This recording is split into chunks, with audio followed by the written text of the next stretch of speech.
Welcome back, friends, to my channel that is Unfolding Path.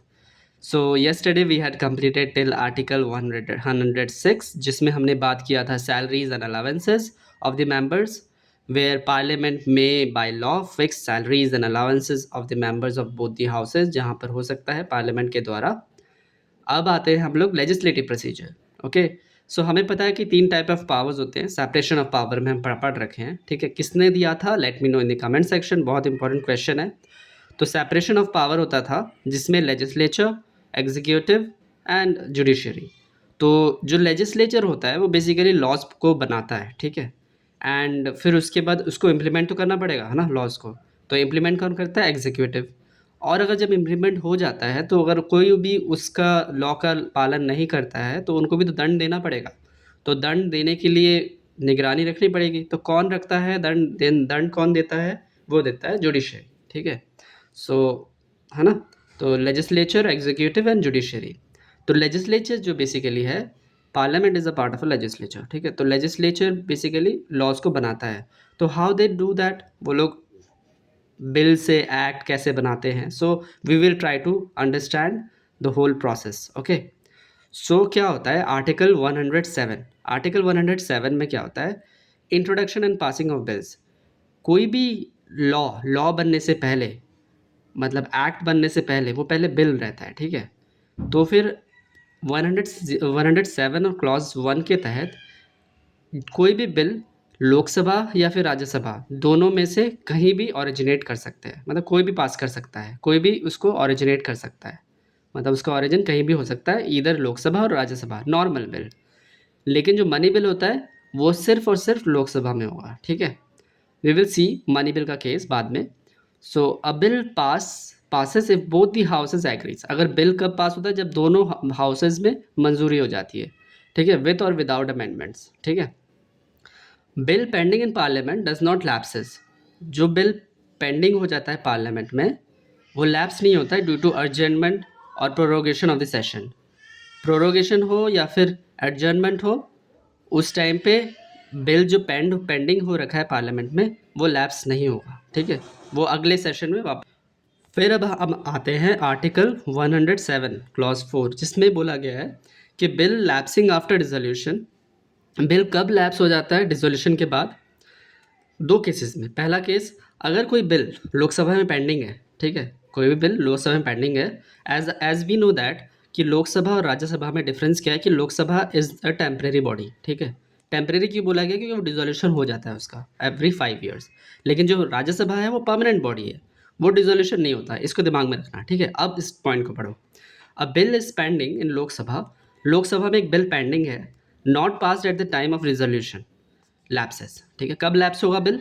जब कोई भी bill pending है लोकसभा में और पास नहीं हुआ अभी तक, ठीक है, डिसोल्यूशन के टाइम पे, ठीक है। तो डिसोल्यूशन अगर हो जाए तो फिर वो बिल भी ख़त्म हो जाएगा, क्योंकि वो पास ही नहीं हुआ लोकसभा में। अब बिल जो है पेंडिंग है राज्यसभा में, which has not been pass by the Lok Sabha, ठीक है।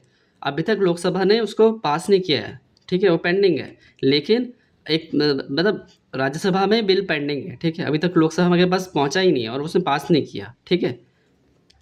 तो फिर वो बिल लैप्स नहीं होगा डिसोल्यूशन ऑफ द लोकसभा में। लोकसभा का डिसोल्यूशन हो भी जाए तो भी वो लैप्स नहीं होगा, क्योंकि वो पेंडिंग है कहाँ पर? राज्यसभा में, ठीक है। Rajya Sabha is a permanent body, है ना। So this is how these are the two cases where bills lapse after dissolution, ठीक है, और नॉट लैप्स आफ्टर डिसोल्यूशन। अब हम आते हैं, हम बिल बिल बिल बिल कह रहे हैं, ठीक है। तो एक्चुअली बिल है क्या? बिल कितने प्रकार के होते हैं? तो पहला है सिटीजनशिप अमेंडमेंट बिल, ठीक है, इस टाइप का बिल भी होता है। कॉन्स्टिट्यूशनल अमेंडमेंट बिल, ठीक है। फाइनेंशियल बिल, ऑर्डिनरी बिल, ठीक है। ऑर्डिनरी बिल जो है वो कौन कौन लाता है? पब्लिक मेंबर बिल लाता है या फिर प्राइवेट बिल होता है ऑर्डिनरी में।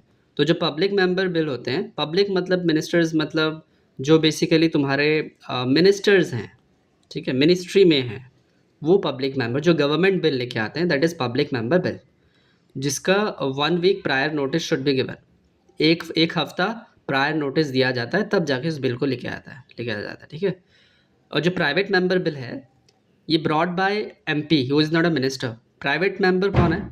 जो कि एमपी है लेकिन वो मिनिस्ट्री भी नहीं है, ठीक है, बस एमपी है, नॉर्मल एमपी है।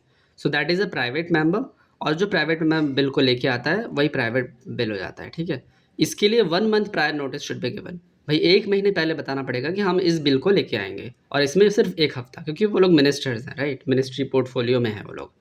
सो this is how ordinary bill. And financial bill में आता है मनी बिल, और भी different types of financial bills हैं 1 और 2 क्लॉजेज में। सो दैट इतना डिटेल में हमें जाना ज़रूरत नहीं है, but we will look after it in the future classes. Okay, अब आते हैं passage of ordinary bill. Ordinary bill कैसे पास होता है, जो हमने ऑर्डिनरी बिल पढ़ा, ठीक है। It can originate in either house, दोनों हाउसेज में ओरिजिनेट हो सकता है। अगर दोनों हाउसेज ने बिल को पास कर दिया तो it goes to the president for his assent. फिर प्रेसिडेंट को उसको असेंट देना पड़ता है कि लोकसभा में पास हो गया, फिर राज्यसभा में पास हो गया, फिर उसको प्रेसिडेंट को असेंट देना पड़ता है, तब जाके वो बिल एक्ट बनता है। ठीक है, अगर डेडलॉक कब क्रिएट होता है, लाइक फॉर एग्जांपल डेडलॉक कब क्रिएट होता है, अगर जो बिल है वो रिजेक्टेड बाय अदर हाउस, मान लो लोकसभा में पास हो गया लेकिन फिर राज्यसभा ने उसको लिया और राज्यसभा ने उसको पास ही नहीं किया, ठीक है, तो बिल को रिजेक्ट कर दिया राज्यसभा ने, तब डेडलॉक हो जाएगा। मान लो the houses have finally disagreed to the amendments to be made, मान लो दोनों हाउसेज ने, ठीक है, एग्रीमेंट कर लिया कि भाई हम कोई भी अमेंडमेंट नहीं करेंगे इस बिल पे, तब वो डेडलॉक में आ जाएगा। मोर देन 6 मंथ्स, मान लो लोकसभा ने नहीं, राज्यसभा ने पास किया, लोकसभा के पास गया, लोकसभा ने 6 महीने तक, 6 महीने से ऊपर 7 महीने तक उसने अपने पास रख लिया विदाउट इवन टेलिंग कि क्या है क्या नहीं है ना, तो वो ऑटोमेटिकली डेडलॉक में आ जाएगा। ठीक है, elapses from the date of reception of the bill by other house without the bill being passed by it. ठीक है, तो पास ही नहीं किया लोकसभा ने, तो फिर वो डेडलॉक हो जाएगा। और डेडलॉक कैसे हो सकता है, टू रिजॉल्व द डेडलॉक, फिर डेडलॉक हो गए 3 केसेस में। अब डेडलॉक होने के बाद प्रेसिडेंट क्या करता है, सम्मन करता है जॉइंट सिटिंग। ठीक है, प्रेसिडेंट के पास ये अधिकार है सम्मन करना जॉइंट सिटिंग का, और जॉइंट सिटिंग का प्रोविजन किसमें, आर्टिकल 108 जो हम पढ़ने वाले हैं। तो जब वो जॉइंट सिटिंग करता है तब वो बिल जो है पास होता है बाय सिंपल मेजॉरिटी। ठीक है, सो this is how it goes on.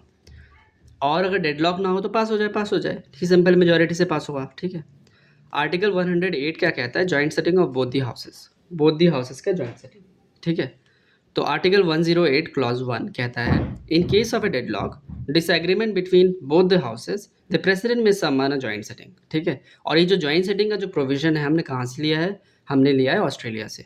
ठीक है, ऑस्ट्रेलिया से हमने क्या लिया है, जॉइंट सेटिंग, याद रखना। ठीक है, अब आते हैं आर्टिकल 108 का क्लॉज 2, जिसमें बोला गया है कि जॉइंट सेटिंग को प्रिसाइड कौन करेगा, सिर्फ और सिर्फ स्पीकर ऑफ लोकसभा, और अगर स्पीकर ना रहे, वो एब्सेंट रहे, तो फिर लोकसभा का डेप्यूटी स्पीकर, और अगर डेप्यूटी स्पीकर भी ना रहे, दोनों ही ना रहे, तो उस टाइम पे deputy chairman of the Rajya Sabha, Rajya Sabha का चेयरमैन नहीं, क्योंकि चेयरमैन क्या था, chairman was a vice president, जो कि राज्यसभा का मेंबर ही नहीं है।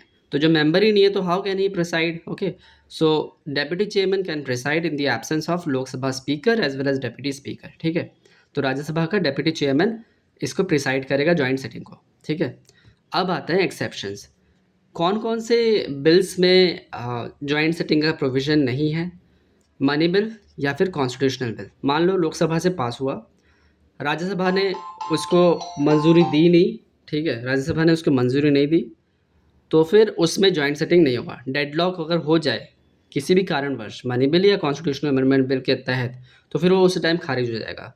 कोई भी जॉइंट सेटिंग का प्रोविज़न नहीं है दोनों के तहत। ठीक है, तो ये आर्टिकल 368 और मनी बिल है 110। ठीक है, अब आते हैं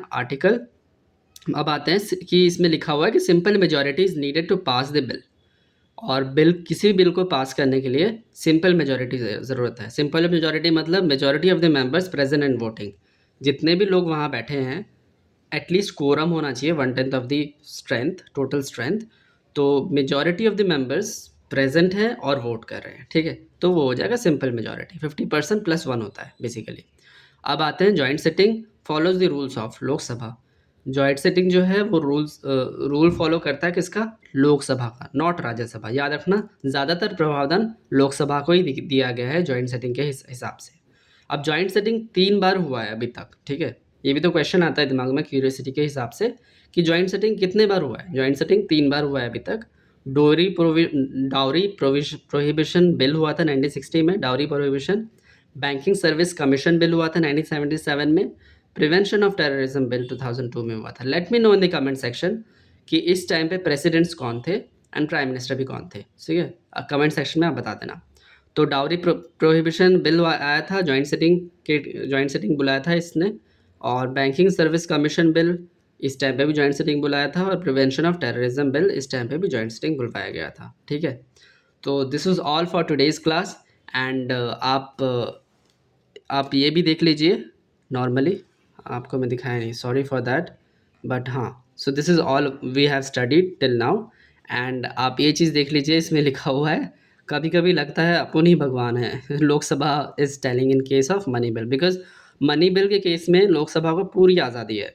क्या होता है, हम पढ़ेंगे इसको बेसिकली, कि मनी बिल जो होता है, वैसे कल पढ़ने वाले हैं। मनी बिल बेसिकली क्या होता है कि जब भी पास होता है लोकसभा से, फिर वो राज्यसभा के पास जाता है, ठीक है। अब अगर राज्यसभा 14 दिन के अंदर उसको ना पास करे या कुछ भी ना बोले, तो लोकसभा अपने आप पास कर देता है उस मनी बिल को, ठीक है, without even bothering about the Rajya Sabha. और राज्यसभा कुछ अमेंडमेंट करने के लिए बोले भी, तो ये बाइंडिंग नहीं है लोकसभा के ऊपर कि उस पर वो काम करे। सो this is what is the power of Lok Sabha in case of money bill. तो इसीलिए लोकसभा कहता है कभी कभी लगता है अपन ही भगवान है। So this is what for all today's class. I hope you are liking these videos, and bye bye.